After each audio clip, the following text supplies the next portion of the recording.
Hi guys! So for today's mini vlog, panibagong araw, panibagong ganap na naman ang nangyari sa buong maghapon. Just keep on watching! At ayun nga mga gar, kinagabihan nga ay pupunta nga tayo dito kaso nga ayaw ni ate dahil madami nga daw tao. Kaya ayun nga mga gar, nauwi nga kami ulit sa Samji dito dahil napakadami nga tao dito sa Thailand. Hindi na nga namin alam mga gar kung saan nga kami papwesto. Sana lang talaga nagkaroon ako ng space dyan sa buhay mo, eme. Ayun nga mga guard, dumating na nga din dito yung mga menu at ayan, mamimili na nga kami dito ng order at nakapili na pala kami ng order dito. At ayun nga mga guard, dumating na nga din dito yung lulutuan namin, electric nga lang pala. At nagulat ako, merong ganyan, yung kulay dilaw, nakalimutan ko, margarine yata yan. May ganun pala yung Samji dito mga guard dito sa Thailand. At dumating na nga din dito yung mga fork, yung mga beef na pinag-order namin. At ayun nga sa Ate Elma, nagtatanong-tanong nga siya kung ano pa nga daw yung mga orderin ko. Sabi ko okay na to dahil busog na nga talaga ang person dito for today's video. Ayun nga mga gar, nagluto-luto nga ang It's Emil Vlog nyo at grabe talaga, nakakatawa dahil yes po, opo, magsa-Samji na naman po tayo. Pangalawang Samji na naman po nating sunod dahil sobrang daming tao nga talaga dito mga gar. At kung makikita nyo ang puti-puti na ng It's Emil Vlog nyo dahil sa You Glow Babe. You Glow Babe baka naman oh.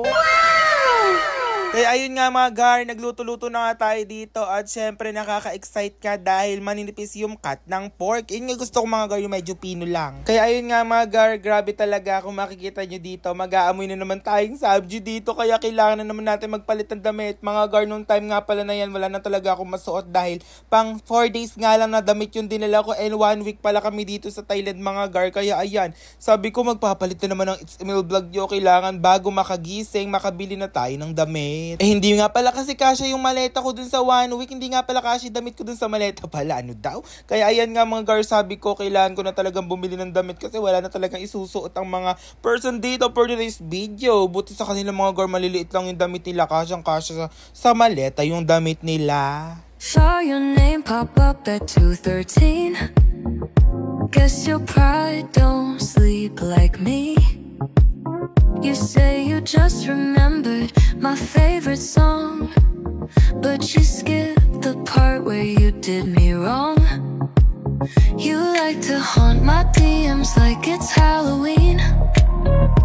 Only call when your bed's too clean. I'd block you but the drama's kind of fun. Keep it coming, I'm not the one. Say you're grown now, we'll prove it. If it's closure, then just do it.